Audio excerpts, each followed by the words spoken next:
ఈ తెస్సలోనికీయులకు రాసినటువంటి మొదటి పత్రికలో 2వ అధ్యాయంను మనం ధ్యానం చేస్తూ ఉన్నాం. గడిచిన వారంలో మనం మొదటి అధ్యాయాన్ని ధ్యానం చేస్తాం. అయితే 2వ అధ్యాయాన్ని గమనించినట్లయితే మొట్టమొదటి వచనం మాట్లాడుతున్నారు. సహోదరులారా, మీ యొద్ద మా ప్రవేశము వ్యర్థము కాలేదు. ఎంతో ఇక్కడ అపోస్తులుడైనటువంటి పౌలు మనం అపోస్తుల కార్యాలలో గమనించినట్లయితే వారు అనేక ప్రాంతాలకి వెళ్తూ ఉన్నారు. దేవుని సువార్తను మోసుకొని వెళ్తూ ఉన్నారు. దేవుని సువార్త గురించి ప్రకటిస్తూ ఉన్నారు. అయితే అక్కడ ఏమన్నా మీ యొద్ద మా ప్రవేశము వ్యర్థము కాలేదు. అంటే మేము మీ యొద్దకు వచ్చాము, అది వ్యర్థం కాలేదు. వాళ్ళు చాలా చోట్లకు తిరుగుతూ ఉన్నారు. అపోస్తుల కార్యాల్లో గమనించినట్లయితే ఒకసారి పౌలు ఏథెన్స్కి వెళ్తూ ఉన్నాడు. ఏథెన్స్కి వెళ్ళినప్పుడు అక్కడ మరి ఆ యొక్క విగ్రహాలను చూసి ఆయన యొక్క ఆత్మ పరితాపం చెందింది అని రాయబడింది. తర్వాత అక్కడ వాళ్ళతో మాట్లాడుతూ ఉన్నారు. మాట్లాడిన తర్వాత ఒకరోజు వాళ్ళందరూ మరి పిలుస్తారు పౌల్ని. సరే, నువ్వు చెప్తున్న మాటలేంటో మా దగ్గరికి మాకు చెప్పు, మేము అర్థం చేసుకోవడానికి ప్రయత్నం చేస్తామని చెప్పిన తర్వాత వాళ్ళందరికీ పూర్తి సువార్తను పౌలు ప్రకటించిన తర్వాత వారు అంటున్నారు, ఇదేదో కొత్త సంగతి లాగా ఉంది, ఇంకోసారి చెప్తే మేము వింటాంలే చెప్పి వెళ్ళిపోతూ ఉన్నారు. ఏథెన్స్లో పౌలు చాలా ప్రయాసపడినాడు, కానీ అక్కడ ఫలము మరి పెద్దగా ఆయన దక్కినట్లుగా లేదు. కొంతమంది మాత్రమే మరి ఆయన చెప్పినటువంటి మాటను హత్తుకున్నారని చెప్పింది. గమనించినట్లయితే యేసు ప్రభు వారు కూడా కపెర్నహూమ, బెత్సాయిదా అని చెప్పి వాటి గురించి విలాపము ఎత్తి ప్రకటిస్తూ ఉన్నారు. కపెర్నహూమ, ఆకాశం మట్టుకు హెచ్చించబడేదవా, నీవు పాతాళం వరకు తొక్కివేయబడతావు అని చెప్పి యెరూషలేమును చూచి దేవుడు వెక్కి వెక్కి ఏడుస్తూ ఉన్నాడు. ఇది దేవుని వాక్యము మన ఎద్దుకు వచ్చినప్పుడు ఆ యొక్క ప్రవేశము వ్యర్థము కాలేదు. అంటే దేవుని వాక్యము మనకు ప్రకటించబడినప్పుడు ఆ యొక్క వాక్యము వ్యర్థముగా నేల పడిపోలేదు, అది హృదయంలో నాటబడాలి అని చెప్పి దేవుని యొక్క ఉద్దేశం. ఎందుకంటే దేవుడు ఒక మాటని తన దాసుల ద్వారా ఆయన పంపించినప్పుడు అది నేల పడిందంటే, అంటే నేల పడటం అంటే మనము ఆ విత్తువాని ఉపమానాన్ని గమనించినప్పుడు ఆ వాక్యం అనేటువంటి విత్తనము పడిన తర్వాత అది ఎత్తుకొని పోబడుతుంది వారి హృదయంలో నాటబడకుండా. అది చాలా ఘోరమైనటువంటి స్థితి. యాకోబు కూడా రాస్తున్నాడు తన పత్రికలో, వాక్యం వినువారు మట్టుకు కాకుండా దాన్ని గ్రహించువారుగా ఉండాలనేసి. అయితే ఈ తెస్సలోనికీయులతోటి పౌలు గారు ఏమంటున్నారంటే, వారికి చాలా మనం మొదటి అధ్యాయంలో చూసాం, వారి గురించి అనేకమైనటువంటి సాక్ష్యాన్ని ఇస్తూ ఉన్నారు. ఇంకొక రకంగా ఏమంటే, మీ దగ్గర మా ప్రవేశం వ్యర్థం కాలేదు. అంటే మీరు చాలా ఆసక్తితో దేవుని వాక్యమును స్వీకరించినట్లుగా మాకు అర్థమవుతుంది అని చెప్తూ ఉన్నారు. అయితే 2వ వచనం చూసినట్లయితే, మీరు ఎరిగినట్టే మేము ఫిలిప్పీలో ముందు శ్రమపడి అవమానం పొంది ఎంతో పోరాటముతో దేవుని సువార్తను మీకు బోధించుటకై మన దేవుని యందు ధైర్యము తెచ్చుకుంటామని మీకు తెలియను. వీరి యొద్దకు వచ్చే ముందు మరి పౌలు గారు వారితో పాటు ఉన్నవారు వాళ్ళందరూ కూడా ఫిలిప్పీకి వెళ్ళి ఇక్కడి నుంచి వచ్చారు. తెస్సలోనికీయులు అనేటువంటి ఈ సంఘము అప్పుడు ఉన్నటువంటి గ్రీకు పట్టణాల్లో ఒక పట్టణం. మరి ఈ పట్టణంకి వచ్చే ముందు ఫిలిప్పీకి వెళ్ళి అక్కడ చాలా శ్రమపడి, గమనించినట్లయితే మరి అపోస్తుల కార్యాల్లో వీటిలో మనం గమనించినట్లయితే అనేక చోట్ల వాళ్ళు తరమబడ్డారు, కొట్టబడ్డారు, హింసించబడ్డారు. అలా చేసి అయినప్పటికీ మరి వీళ్ళ దగ్గరికి వచ్చారని వాళ్ళకి గుర్తు చేస్తూ ఉన్నారు. సువార్త ప్రకటించుటకు ఎంతో పోరాటముతో నేను మీకు సువార్తను ప్రకటించాము అని చెప్పట్టున్నారు. సువార్తను ప్రకటించటము ఒక పోరాటము అని చెప్పి పౌలు గారు గుర్తు చేస్తాము. కొరింథీయులకు రాసిన పత్రిక 1వ అధ్యాయంలో చూసినట్లయితే 1వ అధ్యాయం 18వ వచనంలో, సిలువను గూర్చిన వార్త నశించుచున్న వారికి వెర్రితనము గాని రక్షించబడుచున్నటువంటి మనకు దేవుని శక్తి అయి ఉన్నది. సువార్తలోనే శక్తి ఉన్నది. ఎందుకంటే అక్కడ దేవుడు పౌలు గారు అది ఆలోచించి ఏంటంటే ఈ యొక్క మర్మము అంటున్నారు, ఈ సువార్త మర్మము. ఎందుకంటే భయంకరంగా పాపములో పడిపోయి నరకానికి వెళ్ళవలసినటువంటి వ్యక్తులు ఒక చిన్న 4 మాటలు విని వాళ్ళని రక్షించబడుతూ ఉన్నారు. ఇది ఒక మర్మము. ఎందుకంటే ఇది ఆత్మ సంబంధమైన పోరాటము అని చెప్పి పౌలు గారు గుర్తు చేస్తూ ఉన్నారు. మన జీవితాల్లో కూడా సువార్త అనగానే వెంటనే యేసుక్రీస్తు ప్రభు వారి గురించి మనము మొదటగా విన్నటువంటి ఆయన సిలువలో ఉన్నారు, సిలువలో చనిపోయారు, మన పాపాల నిమిత్తము తిరిగి లేచారు. అది yes, that is good news. But ప్రతిరోజు మనకు సువార్త, మనము దేవుని బిడ్డలుగా మనం పొందినటువంటి అధికారం గురించినటువంటి సువార్త, పాపంపై అధికారం మనకి ఇవ్వబడింది అనేటువంటి సువార్త, సాతాను మీద మనకి అధికారం ఇవ్వబడింది అనేటువంటి సువార్త, మనం వెళ్తున్నటువంటి పరిస్థితుల్లో, సమస్యల్లో వాటికంటే దేవుడు బలమైన వాడు అనేటువంటి ఆ సువార్త. ఈ యొక్క సువార్తను అంగీకరించడానికి, ప్రకటించబడటానికి ఒక పోరాటం జరుగుతుంది. ఎందుకు, ఎవరు పోరాడుతున్నారంటే మనకు తెలుసు. సాతాను, వాటి యొక్క శక్తులు, వాటి యొక్క అంధకార శక్తులు ఏ విధము చేతనైనా సువార్తను ఆపడానికి ప్రయత్నం చేస్తూ ఉన్నారు కదండి. ఈరోజు కూడా మనం గమనించినట్లయితే ప్రపంచవ్యాప్తంగా సువార్తను అడ్డుకోవాలని దేశాల్లో ప్రయత్నం జరుగుతూ ఉంది. చాలామంది భయపడతా ఉన్నారు, అయ్యో కలవరం చెందుతూ ఉన్నారు. ఎలా మరి ఇదేంటి, అక్కడ చాలా కష్టమంట కదా, అక్కడ చాలా కష్టమంట కదా అనేసి. నాకు అవన్నీ చూసినప్పుడల్లా ఒక వాక్యం గుర్తుకొస్తూ ఉంటుంది. చూద్దామండి ఒకసారి. అది కీర్తనలు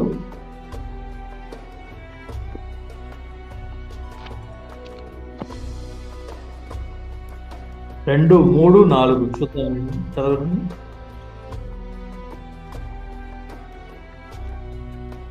కీర్తనలు 2వ అధ్యాయము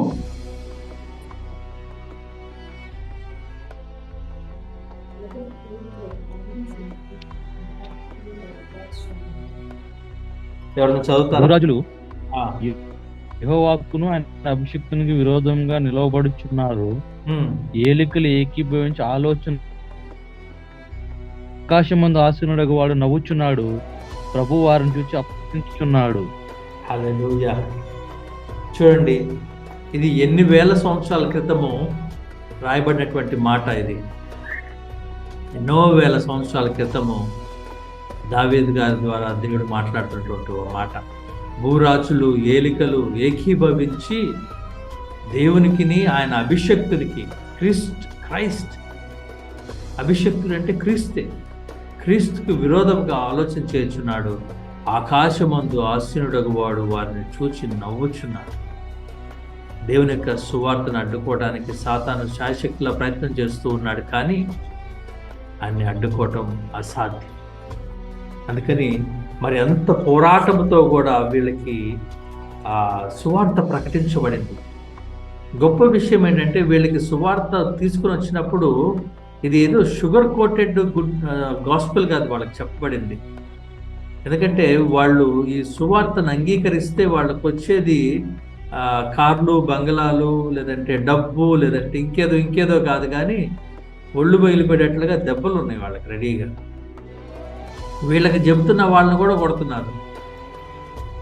ఫిలిప్పీలో కొట్టారు మమ్మల్ని, లేదంటే మేము శ్రమ పడ్డామని కూడా మీకు తెలుసు అని చెప్పంటున్నారు. అంటే దిస్ ఇస్ వన్ థింగ్ మనం జాగ్రత్తగా గమనించాల్సింది ఏంటంటే, దేవుని యొక్క సువార్తకు మనము ఎటువంటి సువార్తను స్వీకరిస్తూ, వీళ్ళకి షుగర్ కోటెడ్ లేదంటే ఒక మాయా ఇది చెప్పట్లేదు. Straight to the point, hard core.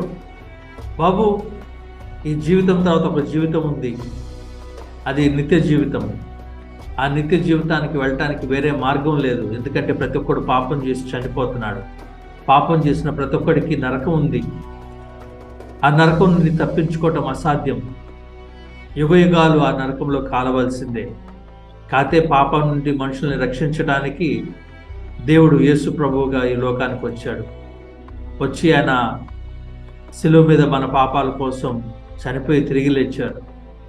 ఆయన నమ్ముకున్న వారికి ప్రభు వారి పాపాలను క్షమించారు కనుక వారికి పరలోక రాజ్యంకి తీసుకుని వెళ్ళబడతారు.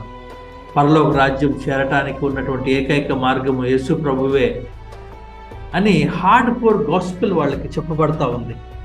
అయితే ఇదిగో చూడండి, ఇక్కడ 3వ వచనంలో ఏమంటున్నాడంటే, ఏలయనగా మా బోధ కపటమైనది కాదు, అపవిత్రమైనది కాదు, మోసయుక్తమైనది కాదు, కానీ అంటే ఈ బోధ ఎప్పుడు కూడా మనము జాగ్రత్తగా గమనించాల్సింది. యేసు ప్రభు వారు హెచ్చరించినటువంటి అంత్య దినాల్లో హెచ్చరించినటువంటి విషయాల్లో ఒకటి, అంత్య దినాల్లో అబద్ధ బోధకులు వస్తారు అనేసి.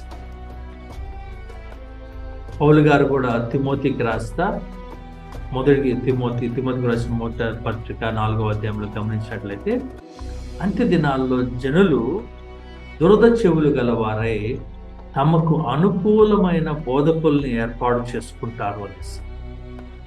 అబద్ధ బోధకులు. అయితే ఎలాంటి బోధ అనేది ఎలా ఉండాలి అని చెప్పి అన్నప్పుడు కొన్ని క్యారెక్టరిస్టిక్స్ని పౌలు గారు ఇక్కడ తెలియజేస్తున్నట్లుగా కనపడుతుంది. మా బోధ కపటమైనది కాదు. అంటే కపటం అంటే కన్నింగా మనం ఏదో ఆశించి, లేదంటే కపటమైనటువంటి అంటే ఒకటి ఇంటెన్షన్ ఒకటి, దాన్ని మభ్యపెట్టి దాన్ని దాచిపెట్టి ఇంకో దాన్ని చూపెట్టడం, అంటే ఇల్ ఇంటెన్షన్ తోటి, తప్పుడు ఉద్దేశాలతోటి చెప్పబడుతున్నటువంటి బోధ కాదు, అపవిత్రమైనది కాదు. గమనించినట్లయితే దేవుడు ఆది కాండం నుంచి ప్రకటన గ్రంథం వరకు ఒకటే ఒక మాటని పదే గుర్తు చేస్తూ ఉన్నారు. ఏంటంటే, మీరు పరిశుద్ధులుగా ఉండండి, పవిత్రంగా ఉండండి, పరిశుద్ధులుగా ఉండండి. పాపం అనగా ఏమిటి? మొదటి 2 పుస్తకాల్లో బైబిల్లో 2వ పుస్తకంలో పాపం అనగా ఏమిటి అనే దాని గురించి తెలియజేయబడతా ఉంది మొదటి 2 పుస్తకాల్లో. ఆ తర్వాత మనం గమనించినట్లయితే ఆ పాపం నుండి ఎలా పరిశుద్ధులుగా ఉండాలి అనే దాని గురించి దేవుడు మాట్లాడుతూ ఉన్నాడు. అపవిత్రమైనది మనిషిని అపవిత్రపరిచేది కాదు. చూడండి, శరీరానుసారమైన బోధ ఏదైనా కూడా వ్యక్తుల్ని అపవిత్రతలోకి నడిపిస్తుంది. ఫర్ ఎగ్జాంపుల్, ఏ బోధ అయినా కూడా పరలోక సంబంధపు విషయాలను కాక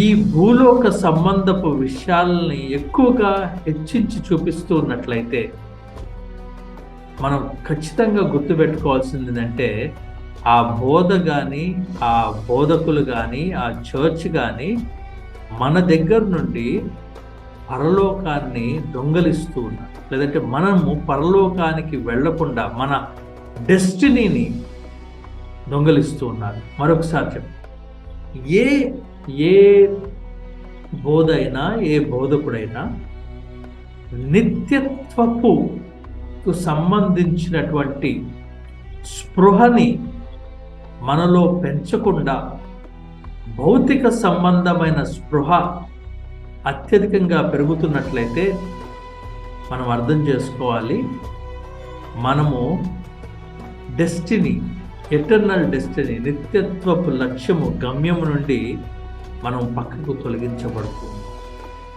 ఇందాక మనం పాడినటువంటి పాటలో ఒక వచనం ఉంటుంది. అసలు నేను ఎంతో ఆనందించి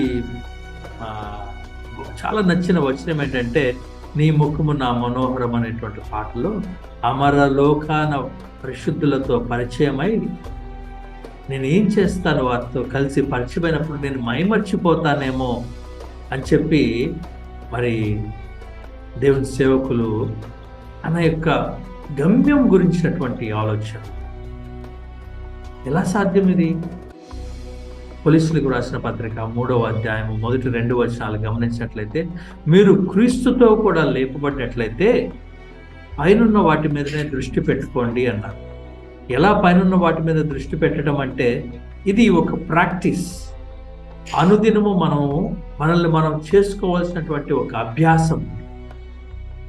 అంటే ఇక్కడ తక్కువగా అక్కడ ఎక్కువగా. కొంతమంది అంటూ ఉంటారు కదా, బాడీ ప్రజెంట్, క్రీస్తుతో కూడా మీరు లేపడిన పైన వాటి మీదనే మీరు పైన వాటిని వెతకండి, పైన వాటి మీద దృష్టి పెట్టండి అని దేవుడు మాట్లాడుతూ ఉంటాడు. ఎలా అంటే చాలాసార్లు మనం అంటారు, నీ బాడీ ఇక్కడ ఉంది, నీ మైండ్ యాబ్సెంట్ ఉంది. బాడీ ప్రజెంట్, మైండ్ యాబ్సెంట్ అంటారు. యాక్చువల్గా చెప్పాలంటే మన బాడీ భౌతికంగా ఉన్నప్పటికీ మన మనస్సు మనం వెళ్ళవలసినటువంటి గమ్యస్థానానికి దాని గురించి అంటకట్టబడి ఉండాలి.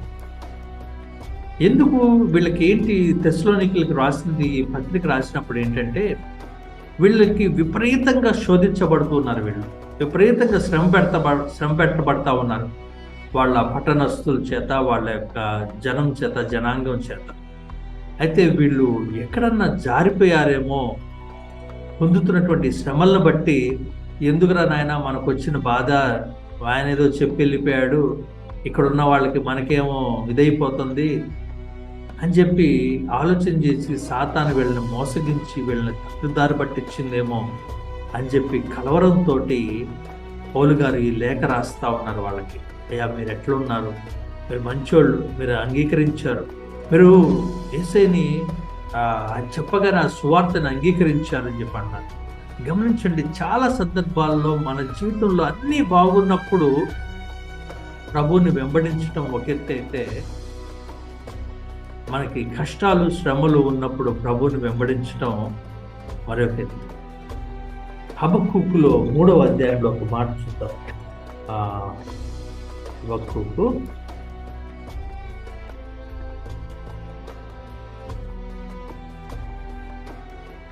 చూడండి, 3:17, 18.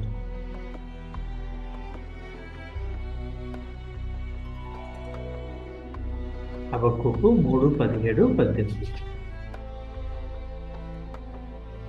చదివేనా? ఎవరు చదువుతారా?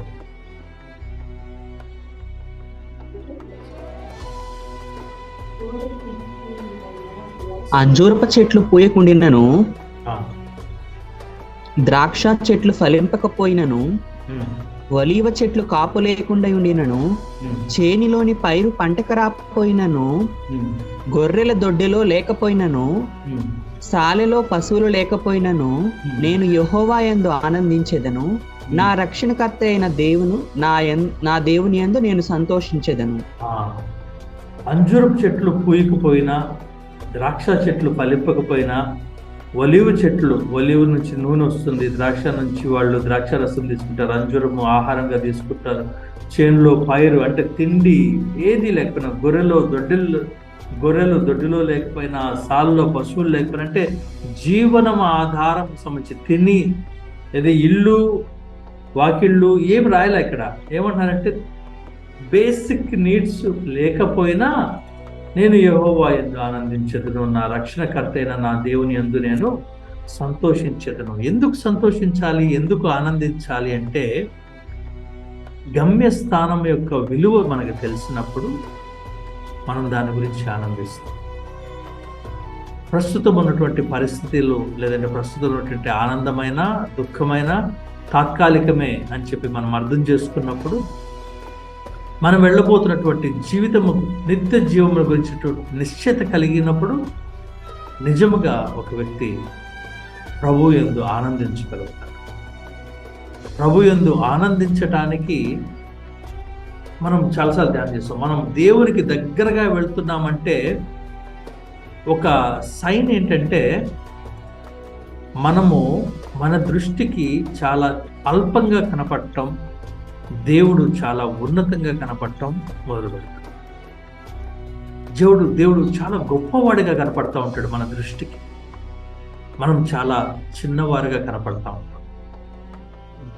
ఇది ఒక సైన్ అన్నమాట. ఎలా దావీదు రాస్తా ఉన్నాడు, అయ్యా నేను ఎండు చచ్చిన కుక్క వంటి వాడిని, నేను రాజుని, నేను యుద్ధ వీరుణ్ణి, గొల్యాతుని చంపినోడిని, నాకంటే సూర్యుడు వీరుడు ఎవడు లేడు, 10,000 మంది సౌలు 1000 కొలదిగా చంపితే దావీదు 10,000 కొలదిగా చంపాడని చెప్పి ఆడినోండి నేనే అని చెప్పి ఎన్ని అనట్లా. నేనే మాత్రపు వాణ్ణి, నువ్వు నా ఎందుకు గుర్తుంచుకోవడానికి, నన్ను చూడటానికి నేనే మాత్రపు వాణ్ణి, నేను ఎండి చచ్చిన కుక్క వంటి వాణ్ణి అని చెప్పి మాట్లాడతాం.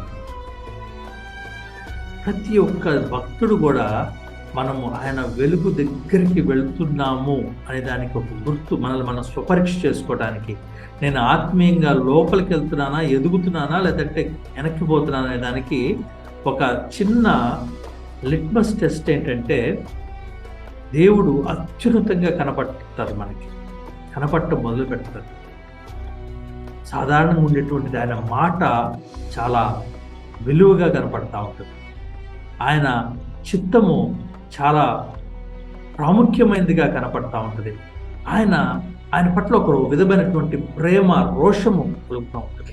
నేను చాలా బలహీనున్నయ్యా, నువ్వు చాలా గొప్పవాడివయ్యా అనేటువంటి ఆ యొక్క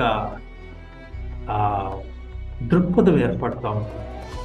అయితే ఈ తెస్సలోనికీయులకు రాసినటువంటి ఈ తెస్సలోనికీ సంఘంలోకి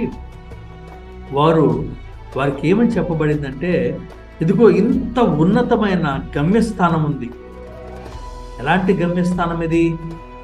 అక్కడ ఏడ్పు లేదు, వేదన లేదు, దేవునితో నిరంతరం జీవించేటువంటి ఒక జీవితం ఉంది. ఈ మార్గం మాత్రం ఈజీ కాదయ్యా అని చెప్పి చెప్తున్నారు. ఇది రైట్ గాస్పెల్, సరైనటువంటి సువార్త. ఇది యేసుప్రభు నమ్ముకుంటే మీకు అన్ని కష్టాలు తీరిపోతాయి. ఎస్, కరెక్టే, కానీ కష్టాలు ఉంటాయి కూడా. ఇది హాఫ్ ట్రూత్ కదా, అన్ని కష్టాలు తీరిపోతాయి అనేది. ఎందుకంటే అన్ని కష్టాలు తీరిపోతాయి మనము డెస్టినీలో, కానీ ఆ యొక్క డెస్టినీకి వెళ్తున్నటువంటి మార్గము ఇరుకైంది. ఆ మార్గము అనేక మంది దాన్ని కోరతారు, కానీ కొంతమంది దాన్ని ప్రవేశిస్తారు అని యేసుప్రభు వారు అంటున్నారు. ఎందుకంటే ఆ మార్గంలో యాత్ర కొనసాగించటానికి ఆ వ్యక్తి తనను తాను సమర్పించుకోవాల్సినటువంటి విషయాలు చాలా ఉన్నాయి. అందుకని అది చాలా మందికి కఠినతరంగా కనపడతా ఉంది. అది వీళ్ళకి బోధించబడింది. ఏమంటున్నారు చూడండి, మా బోధ కఠినమైంది కాదు, కపటమైంది కాదు, అపవిత్రమైంది కాదు అని చెప్తూ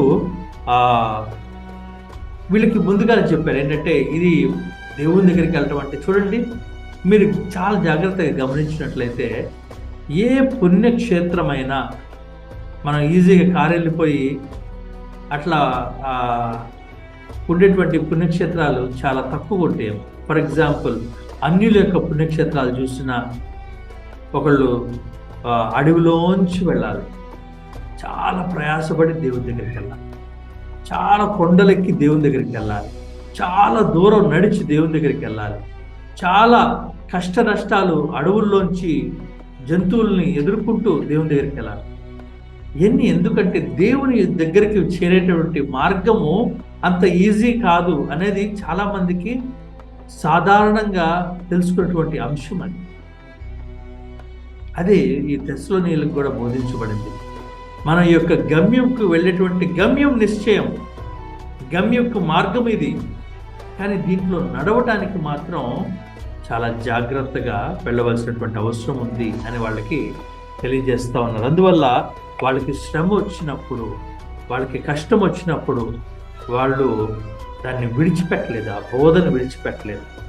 వాళ్ళు అనుకున్నారు, నాకు రాబోతున్నటువంటి ఆ యొక్క భాగ్యానికి, ఆయన నా మీద చూపించిన ప్రేమకి నేను తట్టుకుంటాను, ఈ కష్టాలు తట్టుకుంటా, ఈ శ్రమలు ఎందుకో ఏదో ఉద్దేశం కోసమే నా జీవితంలో దేవుడు అనుమతించారు అని చెప్పి వాళ్ళు నమ్మి విశ్వసించి దాన్ని సహిస్తూ ఉన్నారు. అయితే ఇక్కడ ఒక చాలా ఇంపార్టెంట్ విషయాన్ని కూడా మాట్లాడుతున్నారు. దేవుడు మనుషులను నమ్మి తన రాజ్యపు బాధ్యతలను అప్పగిస్తారు.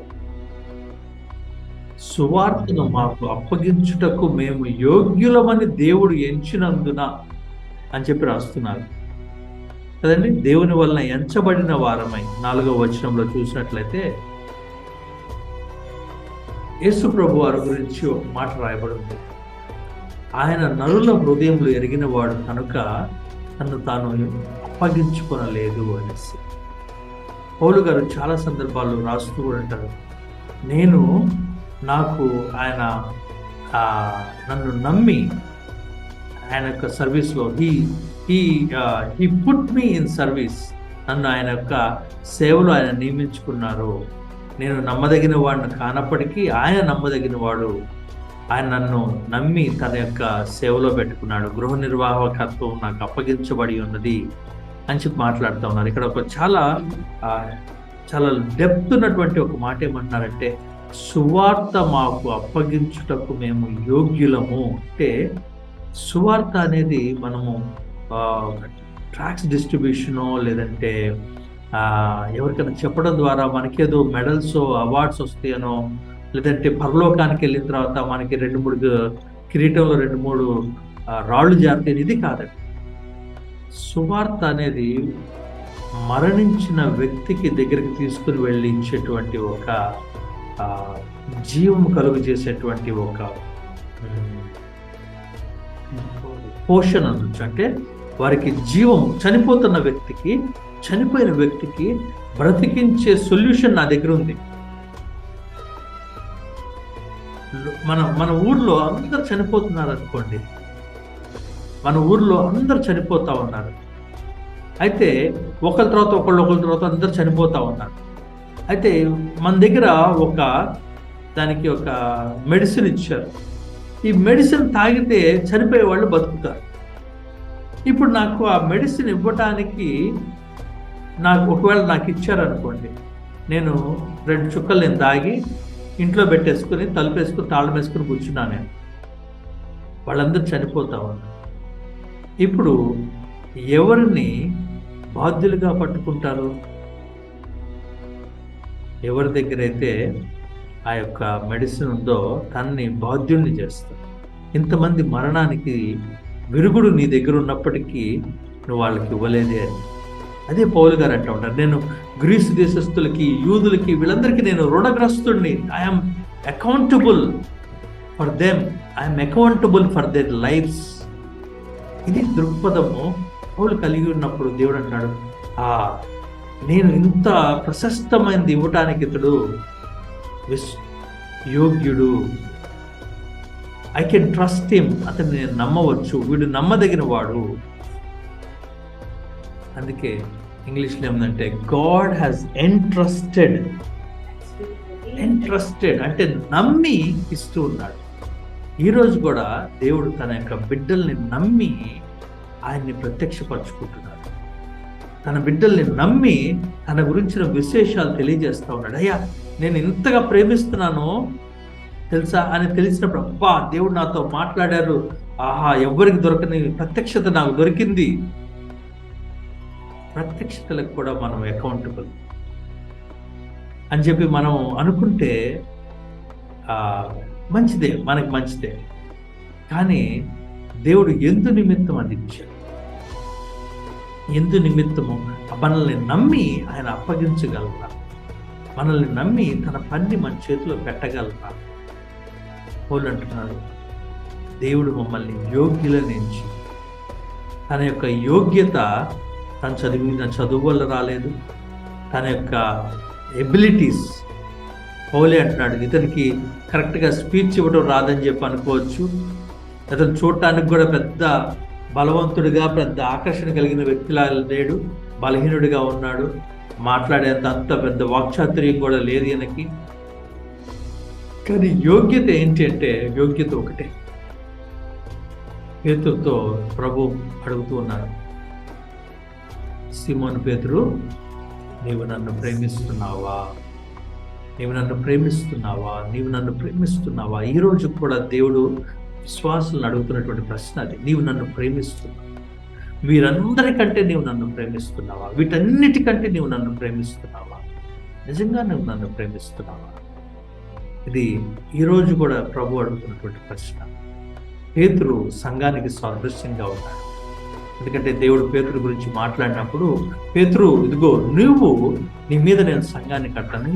ఈజ్ లైక్ ఒక టైప్ ఆఫ్ ఒక సంఘానికి, చర్చ్కి ఒక సాదృశ్యంగా ఉన్నట్లయితే సంఘంతో దేవుడు ఈరోజు అడుగుతున్నటువంటి మాట కూడా అదే. వీటన్నిటికంటే యోహాను సువార్త 21వ అధ్యాయంలో మనకి చివరి వచనాల్లో మనం గమనించవచ్చు. వీటన్నిటికంటే, వీరందరికంటే నీవు నన్ను ప్రేమిస్తున్నావా? ఎందుకంటే నన్ను దేవుడు అన్నిటికంటే ఎక్కువగా ప్రేమించాడు కదండి. యోహాను సువార్త 21వ అధ్యాయంలో చూడండి 15వ వచనం.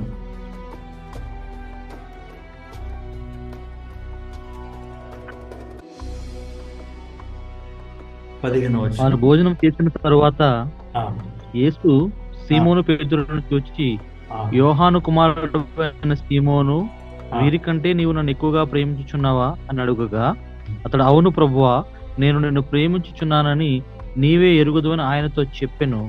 యేసు నా గొర్రె పిల్లలను మేపుమని అతనితో చెప్పాను. అక్కడ వీరికంటే ఇంగ్లీష్లో ఏంటంటే, do you love me more than these? మనుషులు కానీ లేదంటే అక్కడ ఉన్నటువంటి వీటన్నిటికంటే. తర్వాత సెకండ్ క్వశ్చన్లో నీవు నన్ను ప్రేమిస్తున్నావా అని అడుగుతున్నా. తర్వాత నీవు నన్ను ఇంకా ప్రేమిస్తున్నావా అని చెప్పి అడుగుతున్నాను. అయితే ప్రభు తన్ను ప్రేమించిన వారిని నమ్మి తన యొక్క రాజ్యపు భారమును వారికి అప్పగించడానికి ఇష్టపడు.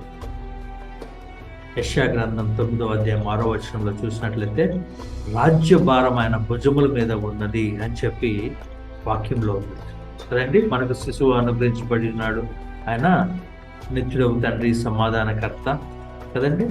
అదంతా రాసుకుంటూ ఆయన భుజముల మీద రాజ్యభారం ఉండెను అని చెప్తున్నారు. భుజముల మీద అంటే ఆయన యొక్క షోల్డర్స్, క్రీస్తు శరీరం మీద రాజ్యభారం ఉంది అని చెప్పంటుంది. అయితే ఎందుకు ఇక్కడ చాలా పౌలు గారు ప్రతి మనుషులను సంతోషపెట్టువారము కాక మన హృదయములను పరీక్షించు దేవుణ్ణే సంతోషపెట్టువారమై బోధించుచున్నాము. గల్తీలకు రాసిన పత్రిక 1వ అధ్యాయం 10వ వచనంలో చూసినట్లయితే, ఇంకనూ నేను మనుషులను సంతోషపెట్టబోరినట్లయితే నేను క్రీస్తు యేసునకు దాసుడును కాదు అని చెప్పి పౌలు గారు అంటున్నారు. ఎందుకంటే టు హూమ్ మనం ఎవరిని సంతోష పెట్టాలనుకుంటామో వారికి పని చేస్తూ ఉంటాం. మనము దేవునికి పనిచేసే వారమైతే ఆయనకి సంతోష పెట్టేవాళ్ళం. మనం దేవుడు మనకి యజమాని అయితే, దేవుడు మనకి ప్రభువు అయితే, యేసు మనకి ప్రభువు అయితే, యేసు మనకి మాస్టర్ అయితే ఆయన్ని సంతోష పెట్టేవారుగా ఉంటాము.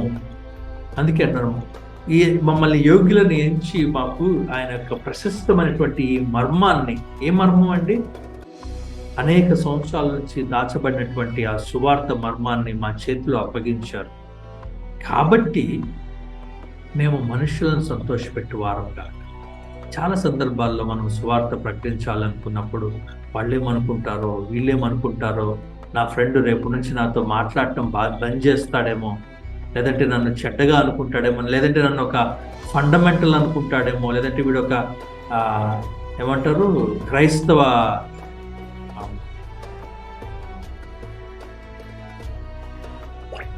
ఉన్మాదో, లేదంటే ఇంకేదైనా ఏమనుకుంటా, నా ఇమేజ్ ఏమైద్ది, జనాల్లో నా ఇమేజ్ ఏమైద్ది అని చెప్పి అనుకుంటే మనకి ఎంత బాగానే ఉంటుంది. కానీ ప్రభు హృదయం చాలా దుఃఖిస్తుంది, రోధిస్తుంది.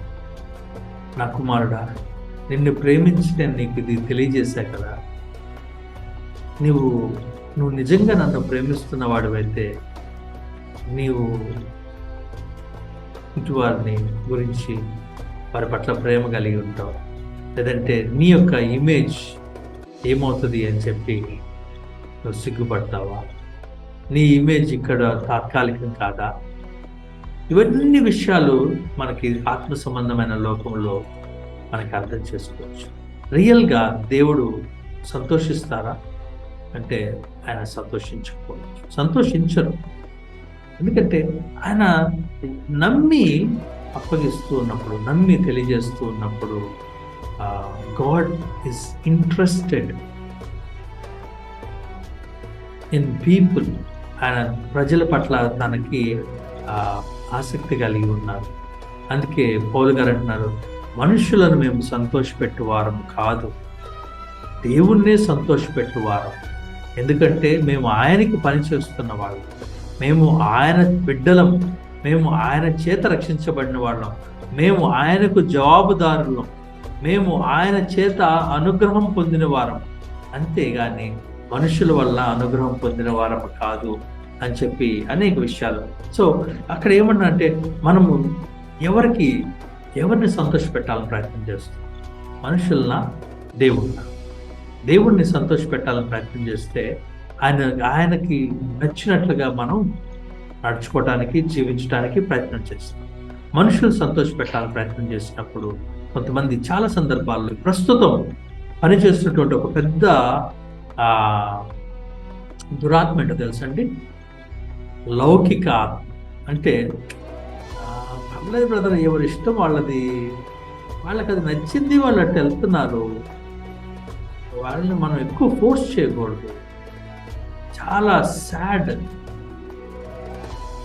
ఏ దేశాలు, పాశ్చాత్య దేశాలు, వెస్టర్న్ నేషన్ నుంచి దివారాత్రులు వాళ్ళు ప్రార్థన చేసి, అయ్యో ఇండియాలో జనాలు నశించిపోతున్నారు, చైనాలో నశించిపోతున్నారు, ఆఫ్రికాలో నశించిపోతున్నారు అని వాళ్ళు ఉపవాసాలుండి రాత్రులు పగళ్ళు ప్రార్థన చేసి 24 గంటలు సంఘాల్లో వాళ్ళు యొక్క ఆశ కలిగి జనాల్ని పంపించి చనిపోవడానికి సిద్ధపడి వచ్చి చంపబడి తినబడి ఇలాంటి అనేక మంది ఉన్నటువంటి ఆదేశాల్లో ఇప్పుడు ఏమంటున్నారంటే, ఎవరిష్టం వాళ్ళది. You can't touch anyone's freedom, you can't force anyone. ఎవరిని మీరు బలవంతం చేయకూడదు, ఎవరిని మీరు కఠినంగా చెప్పకూడదు, ఎందుకంటే వాళ్ళు హర్ట్ అవుతారు కదా. ఒళ్ళు తగలబడిపోతుంటే, బాబు నువ్వు తగలబడిపోతున్నావు అని చెప్తే వాళ్ళు హర్ట్ అవుతారు కదా. దేవుడు సంతోషపడరు. లాంటి విషయాల గురించి మనం అర్థం చేసుకోవచ్చు. అయితే 5వ వచనాన్ని చూసినట్లయితే, మీరెరిగి ఉన్నట్టు మేము ఇచ్చకపు మాటలైనను ధనాపేక్షను కప్పిపెట్టు వేషమునైనను ఎన్నడనూ వినియోగింపలేదు, ఎందుకు దేవుడే సాక్షి. తన యొక్క కాండక్ట్ గురించి పౌలు గారు మాట్లాడుతూ ఉంటారు. మేము సువార్తను ప్రకటిస్తూ, నోటితో సువార్తను ప్రకటిస్తూ ఇష్టారాజ్యం అనేటువంటి జీవితాన్ని మేము జీవించట్లేదు. మా యొక్క లైఫ్ ఎలా ఉంది, మీ ముందు మేము ఎలా జీవించాం, దానికి దేవుడే. పోనీ 24 గంటలు మనం మనుషులు ఎదుట ఉండలేము, లేదంటే మన హృదయము అంతా కూడా మనుషులకు తెలియదు. చాలా క్లవర్గా మనుషుల్ని మభ్యపెట్టి మన యొక్క కంట్రోల్లోకి తీసుకోవటానికి, లేదంటే వారిని ధనాపేక్ష, ఇచ్చకపు మాటలు, ప్లీజింగ్ వర్డ్స్, ఐడిల్ వర్డ్స్, ఏమని ఉంటుంది, with the words of flattery. అబ్బా అసలు మీరు ఏందండి, అది మనకు తెలుసు కదా, ఫ్లాటరీ వర్డ్స్, ఇచ్చక మాటలు, మనుషుల్ని ఉబ్బేసే మాటలు, ఇవన్నీ చెప్తా ఏదో మీకు ఉడతా భక్తిగా. దేవుడు is not happy with that. అలాంటి పని చేయకపోయినా పర్వాలేదు. దేవుడు అంటారు, నక్కర్లేదు, నువ్వు ఏదో ఉన్నావు అట్లా అంతే అన్నట్టుగా. అయితే ధనాపేక్షను కప్పిపెట్టు వేషమునైనా మనము తన యొక్క కాంటాక్ట్ గురించి చెప్తున్నాను. మీ దగ్గర ఏదో ఆశించాలని తెస్సలోనీయులకు రాస్తూ మేమేదో మీకు చెప్పి కదండి. చాలా సందర్భాల్లో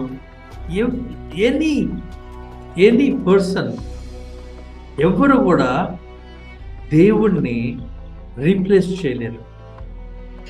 బాప్తిస్మ ఇచ్చి యోహాన్ దగ్గరికి పంపించారు. పరిసయ్యులు వీళ్ళందరూ వచ్చి అడుగుతున్నారు, అయ్యా ఎవరు నువ్వు ఎవరన్నా ప్రవక్తవా, లేదంటే ఇది అది అని అడుగుతుంటే, నువ్వు క్రీస్తువా అని అడుగుతున్నారు. అప్పటికి బాప్తిస్మ ఇచ్చి యోహాన్ దగ్గరికి కొన్ని లక్షల మంది లేదంటే వేల మంది వస్తూ ఉన్నారు. యోదయ నుంచి, సమరయ నుంచి, గలిలియా నుంచి, అనేక ప్రాంతాల నుంచి వస్తూ ఉన్నారు. అవునయ్యా నేనే క్రీస్తునంటే, క్రీస్తు కోసం వాళ్ళు ఎదురు చూస్తూ ఉన్నారు కదా, వెంటనే ఏం చేస్తారు? రాజుగా చేయడానికి ప్రయత్నం చేస్తారు. అందుకే యేసు ప్రభువారు యోహాను సువార్త మనం 5వ అధ్యాయంలో గమనించవచ్చు, 6వ అధ్యాయంలో ఆయన్ని రాజుగా చేయడానికి వాళ్ళు బలవంతంగా రాజుగా చేయడానికి తీసుకుని వెళ్తున్నారని చెప్పి ఆయన గ్రహించి వెంటనే అక్కడ నుండి తప్పించుకొని, వారు ఆలోచిస్తున్నారని గ్రహించి అక్కడి నుంచి తప్పించుకొని వెళ్తూ ఉన్నారు. ఎందుకంటే క్రీస్తు మెస్సయ్య అనే ఆయన దావీదు కుమారుడు, అతడు మరి రాజ్యము స్థిరపరచడానికి వస్తారు అని వాళ్ళకున్నటువంటి ప్రవచనాలన్నింటినీ కూడా శారీరక సంబంధంగా వాళ్ళు ఊహించుకుంటూ ఉన్నారు. So it is a very good opportunity for John the Baptist. బాప్తిజం ఇచ్చే యోహానికి చాలా మంచి అవకాశం ఏంటంటే, నేనేనయ్యా ఆయన అంటే ఆయన అంతలం ఎక్కించేస్తాను. కానీ ఆయన అలా లేదు, నేను కాదు, ఇదిగో ఆయన వస్తున్నాడు, ఆయన నాకంటే గొప్పవాడు, ఆయన చెప్పుల వారును విప్పటానికి కూడా నేను యోగ్యుడను కాను. మనమందరం కూడా దేవుని యొక్క యేసు క్రీస్తుని కనపరిచేటువంటి సైన్ బోర్డ్స్ లాంటి వాళ్ళు. సైన్ బోర్డ్స్, ఇదిగో ఈయన గొప్పోడు, ఈయన మనం ప్రార్థన చేస్తే ఆయన చేస్తారు, ఆయన గొప్పోడు. ఆ సైన్ బోర్డ్స్ లాంటి వాళ్ళు. అందువల్ల ఏమంటున్నారంటే పౌలు గారు అంటున్నారు, దేవుడే సాక్షి, అంటే దేవుని ఎదుట మేము జీవిస్తూ ఉన్నాం. అబ్రహాంతో ప్రభు అంటున్నారు, అబ్రహామా నీవు నా ఎదుట నిందారహితుడవై నడువు అంటున్నారు. నా ఎదుట, దేవుని ఎదుట జీవించటం చాలా, దేవుని ఎదుట జీవించమని దేవుడు అబ్రహాంకి, సంఘానికి, మనందరినీ కూడా హెచ్చరిస్తూ ఉన్నారు. మనుషుల ఎదుట కాదు. మనుషుల ఎదుట జీవించటం, దేవుని ఎదుట జీవించటం అంటే ఏంటి? మనుషులు ఎదుట జీవించడం అంటే మనుషులకి ఓకే అనిపించేటట్లుగా జీవించడం. వాళ్ళు ఎంతవరకు చూస్తారు, మన మనసులో ఏమున్నప్పటికీ కూడా మన క్రియ గనక మామూలుగానే ఉండి మనం ఒక ప్లాస్టిక్ స్మైల్ ఏదైనా పెట్టుకొని చేస్తున్నట్లయితే ఇచ్చేస్తున్నాం. కానీ దేవుని ఎదుట ఆయన అంతరంగములను పరిశోధించేవాడు, ఆయన అంతరంగములను ఎరిగినవాడు. మనం ఒక పని చేస్తుంటే దాని వెనకాల ఉన్న ఇంటెన్షన్ని తెలిసినవాడు. కాబట్టి మేము ఎలా చేసామనే దానికి దేవుడే సాక్షి అని చెప్పి వారి యొక్క కాండక్ట్ గురించి, వారు ప్రవేశము పొందిన తర్వాత, తెస్సలోనికీయుల యొక్క సంఘంలో ప్రవేశం పొందిన తర్వాత, ఇందాక మనం చూస్తున్నాం, మీ ఎదుట మా ప్రవేశం వ్యర్థం కాలేదు. అయితే ఆ ప్రవేశం పొందిన తర్వాత వాళ్ళు ఎలా జీవించారు, వారితో ఉన్నంత కాలం వాళ్ళు ఎలా ఉన్నారు అనే దాని గురించి సాక్ష్యం ఇస్తారు. ఒక సేవకులు లేదంటే పౌలు గారు అపోస్తలుడు మాత్రమే కాదు, కానీ క్రీస్తు రాయబారిగా ఉన్న ప్రతి ఒక్కరి యొక్క బాధ్యత ఇది. దేవుని ఎదుట జీవించడం, దేవుణ్ణి ఎదురు పెట్టుకొని జీవించడం మనందరి యొక్క బాధ్యత అయి ఉన్నది అని చెప్పి మనం అర్థం చేసుకోవచ్చు. అది అందువల్లే ఆయన ధైర్యంగా చెప్పగలుగుతున్నాడు, నేను దేవుని ఎదుట జీవించాను, మనుషుల ఎదుట కాదు. నా మనసులో ఉన్న ఆలోచన కూడా దేవుడికి తెలుసు, నేను ఎందుకు చేశానో కూడా దేవునికి తెలుసు, నేను ఎవరికి మభ్య పెట్టడానికి చేయలేదు అని చెప్పి తను చెప్పగలుగుతూ ఉన్నాడు. ఆ తర్వాత మనం చూసినట్లయితే 6వ వచనం, మేము క్రీస్తు యొక్క అపోస్తలులమై ఉన్నందున అధికారము చేయుటకు సమర్థులమై ఉన్నను, మీ వలననే గాని ఇతరుల వలననే గాని మనుషుల వలన కలుగు ఘనతను మేము కోరలేదు. ఇక్కడ చాలా విషయాలు ఉన్నాయి, ఒక వచనంలో చాలా విషయాలు రాయబడతా ఉన్నాయి, చాలా విషయాలు మెన్షన్ చేస్తా ఉన్నారు. క్రీస్తు యొక్క అపోస్తలులు, క్రీస్తు చేత పంపబడిన వారు, క్రీస్తు అనగా అభిషిక్తుడు, క్రీస్తు అనగా రాజాది రాజు, ఆ రాజాది రాజు చేత పంపబడిన వారం, రాయబారులుగా పంపబడిన వారం. అటువంటి మాకు అధికారం ఇవ్వబడింది. ఏ అధికారం ఇవ్వబడిందంటే క్రీస్తు యొక్క అధికారం ఇవ్వబడింది.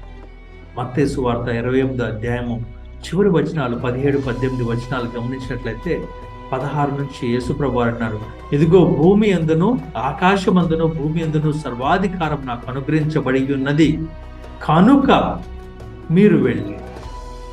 సర్వలోకమునకు సువార్త ప్రకటించి వారిని శిష్యులుగా చేయండి అని చెప్పి యేసు ప్రభు వారు మాట్లాడుతున్నారు. అధికారము ఇవ్వబడింది. చాలా సందర్భాల్లో నేటి యొక్క క్రైస్తవ సమాజంలో, సంఘాల్లో ప్రభు యొక్క సేవకుల్ని తూలనాడటం, లేదంటే వారిని కించపరచటం, వారిని అవమానించటం చాలా సాధారణమైపోయింది. ఎందుకంటే వాళ్ళు అక్కడ ఉన్న వ్యక్తిని చూస్తూ ఉన్నారు. అది ఎంత ఘోరమైనటువంటి విషయం అంటే, కోరహు మోషేని ఎదిరిస్తూ ఉన్నాడు. మోషేనా పెద్ద లీడరు, మేము లీడర్లం కాదా, మోషేనా నడిపించగలిగేది, మేము నడిపించలేమా అని చెప్పి తన కుటుంబం వారిని కొంతమందిని పోగేసుకొని మోషేకి వ్యతిరేకంగా మాట్లాడుతుంటే, మోషే వాడి ఎదుట సాగిలపడి, అయ్యా మీరేదో నన్ను ఇది చేస్తారనుకుంటున్నారు, కానీ మీరు నా మీదుగా తిరుగుబాటు చేస్తుంది, దేవుని మీద తిరుగుబాటు చేస్తున్నారు అని చెప్పి మాట్లాడుతూ ఉంది. అయినప్పటికీ కూడా మోషే ఉన్న పెద్ద తోప, ఆడు చెప్తే మేము వినాలా అని చెప్పి అంటూ ఉన్నారు. అందుకని దేవుడు ఏం చేస్తున్నారంటే, భూమి నెరవిడిచి కోరహు, దాతాను వీరందరిని కూడా మింగివేసి దేవుడు అపాయింట్ చేసినట్టు ఇక్కడ రాస్తాడు, మాకు అధికారం ఉంది. దేనికి అధికారం ఉందంటే, ఆ యొక్క మంద మీద, వీటి మీద అధికారం ఉంది. వారు ఉపయోగించినా ఉపయోగించకపోయినా వీరు మాత్రం ఆ యొక్క అధికారాన్ని గుర్తించవలసినటువంటి అవసరం ఉంది. చాలా సందర్భం గలతీయులకు రాసిన పత్రికలో పౌలు గారు అంటున్నారు, క్రీస్తును చేర్చుకున్నట్టు మీరు మమ్మల్ని చేర్చుకున్నారు. అంటే మేము ఆయన పేరులో వచ్చాం, యేసుక్రీస్తు పేరులో మేము వస్తే యేసయ్యని చేర్చుకున్నట్లుగా అంత గౌరవంతో, అంత భయభక్తులతోటి మీరు మమ్మల్ని చేర్చుకున్నారు అని చెప్పి వారి గురించి సాక్ష్యం ఇస్తూ, ఈ చాలా సందర్భాల్లో నేను అంటే ఈ మధ్యకాలంలో ఫేస్బుక్లో వీటిలో చూస్తున్నప్పుడు భయంకరంగా తూలనాడుతూ ఉన్నారు సేవకుల్ని. గమనించండి, సేవకుల్ని లేదంటే దేవుణ్ణి లేదంటే పరిశుద్ధాత్మని దీన్ని కేవలం వారికి మాత్రమే సంబంధించిన విషయం కాదండి. ఎందుకు అంటే సేవకులు గొప్ప తక్కువ అది కాదు, కానీ దేవుని యొక్క అధికారాన్ని తిరుగుబాటు చేయటం అని.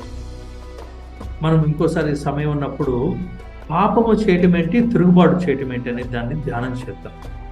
ఎందుకు సాతానికి క్షమాపణ రాదు, ఎందుకు ఆదాము అవ్వ క్షమించబడటానికి దేవుడు ఇంత గొప్ప కార్యాన్ని చేశారు.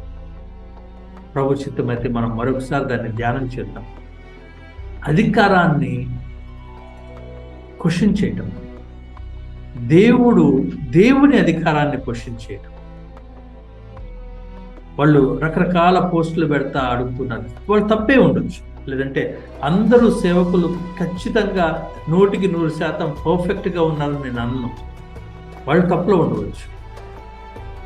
ప్రశ్నించటం వేరు, లేదంటే వాళ్ళని అవమానించటం, ఎగతాళి చేయటం, లేదంటే తోలనాడటం, నిందించటం, రకరకాల విషయాలు ఉన్నాయి. ఆ విషయాల్లో చాలా జాగ్రత్తగా ఉండాలి.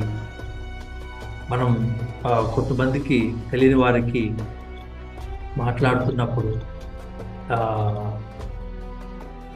తెలియజేయవలసినటువంటి అవసరం కూడా ఉంది. ఎందుకు అంటే ఇందాక మనం ధ్యానం చేస్తూ ఉన్నాం, సౌలు భయంకరుడు, దావీదుని చంపడానికి ప్రయత్నం చేస్తున్నప్పటికీ, దావీదుకి సౌలుని చంపటానికి అవకాశం వచ్చినప్పటికీ, సౌలు యొక్క యాబ్సెన్స్లో కూడా దావీదు ఒక్క మాట కూడా తన గురించి తోలనాడలేదు. అభిషక్తుడు, యెహోవా అభిషేకం చేసిన వానికి విరోధంగా నా చెయ్యి లేవకుండును గాక అంటున్నాడు. ఎందుకంటే ఇట్స్ ఫియర్ ఆఫ్ గాడ్. దేవునికి అధికారానికి, దేవుని యొక్క అథారిటీకి ఎదురుగా నేను నిలబడితే, నేను నా మీద మాత్రమే కాదు, కానీ నా యొక్క తరతరాల మీద నేను ఈ యొక్క శాపాన్ని కొని తెచ్చుకున్న వాడుగా ఉంటానని చెప్పి ఆ భయంతో తను ఉంటున్నాడు. అయితే పౌలు గారు వాళ్ళకి ఏం గుర్తు చేస్తున్నా అంటే, మాకు అధికారం ఉంది, మీ మీద మేము అధికారం చేయడానికి మాకు అధికారం ఉన్నప్పటికీ మేము దాన్ని వినియోగించుకోలేదు. మేము మీ ఎదుట మీ మధ్య ఎలా ఉన్నామంటే తల్లి వలె ఉన్నాం. తల్లి ఏం చేస్తుంది? చిన్న బిడ్డలు అరుస్తారు, జుట్టు బిగుతారు, గుద్దుతారు, లేదంటే రకరకాలు చేసినప్పటికీ ఆమె కోపగించుకొని, లేదంటే దాన్ని హర్ట్ అయ్యి, లేదంటే చేయకుండా చిన్నోళ్ళే తెలియదులే నానా చిన్న, అందుకే సాధువులుగా స్తన్యమిచ్చు తల్లి తన సొంత బిడ్డలను గారవించినట్లుగా మేము మీ మధ్యను సాధువులమై ఉంటిమి. డిఫరెంట్ లెవెల్స్లో వాళ్ళు పనిచేస్తూ ఉన్నారు. అదే పౌలు గారు కొరింథీయులకు రాసిన పత్రికలో వాళ్ళతో ఏమన్నారంటే, నేను బెత్తంతో మీ వద్దకు రావటం మీకు ఇష్టమా అని చెప్పారు. ఇక్కడ మేము సాధువులుగా ఉన్నాం, ఎందుకంటే వాళ్ళు తెలిసి తెలియక చేసినటువంటి విషయాలు వాటన్నిటిని కూడా మేము సహించుకొని మిమ్మల్ని ప్రభువులో బలపరచడానికి మేము చేస్తూ ఉన్నాము, క్రీస్తు యొక్క అపోస్తులుగా ఉన్నాము అని పౌలు గారు వాళ్ళకి గుర్తు చేస్తూ ఉన్నారు. మా సొంత బిడ్డల వలె ఉన్నాము. కాపరికి ప్రధానమైనటువంటి ఒక లక్షణం ఏంటంటే, ప్రతి ఒక్కరు తనకి అప్పగించబడినటువంటి ప్రతి ఒక్క ఆత్మ తన సొంత బిడ్డల వలె వారిని ప్రేమించవలసినటువంటి అవసరం ఉంది. ఇందాక మనము మొదటి అధ్యాయంలో గమనించినట్లయితే పౌలు గారు అంటున్నారు, మేము ఎల్లప్పుడూ మీ గురించి దేవునికి కృతజ్ఞతాస్తుతులు చెల్లిస్తున్నాం, ఎల్లప్పుడూ మిమ్మల్ని గుర్తు చేసుకుంటున్నాం, మా హృదయంలో మీ గురించి గుర్తు చేసుకుంటూ ఉన్నాం. This should be the case. ఇది ఒక కాపరి లేదంటే ఒక సేవకుడికి ఉండవలసినటువంటి మనస్సు. అందుకే మేము సొంత బిడ్డల వల్లే మిమ్మల్ని మేము తీసుకుంటున్నాం, మా యొక్క సొంత బిడ్డల వల్లే మిమ్మల్ని ప్రేమిస్తున్నాం అని చెప్పి గుర్తు చేస్తూ ఉన్నారు. అయితే తెస్సలోనికీయులకు చాలా విపత్తులో వాళ్ళు వెళ్తున్నప్పుడు వాళ్ళకి ఆదరణపూర్వకంగాను, వాళ్ళని ప్రోత్సహించినట్లుగాను, వాళ్ళని హెచ్చరించినట్లుగాను మరి పరిశుద్ధాత్మ దేవుడు పౌలు గారి ద్వారా ఈ యొక్క పత్రికను రాయించడం జరుగుతుంది. అలాగే దీన్ని మనం ధ్యానం చేస్తున్నప్పుడు సంఘం యొక్క బాధ్యతలు, సేవకుని యొక్క బాధ్యతలు. సేవకుడు వెళ్తున్నప్పుడు సేవకుడిగా ఒక వ్యక్తి ఉండవలసినటువంటి విధానము, తన యొక్క బాధ్యతలు, అలాగే సంఘము వారు తీసుకొని ఉండవలసినటువంటి విధానము, బాధ్యతలను గురించి కూడా మనం ధ్యానం చేసుకోవచ్చు. మరి ఈరోజు మరి ప్రభు యొక్క వాక్యమును మన హృదయంలో భద్రపరిచి ఫలింపచేయను గాక. ఆమేన్. ఆమేన్.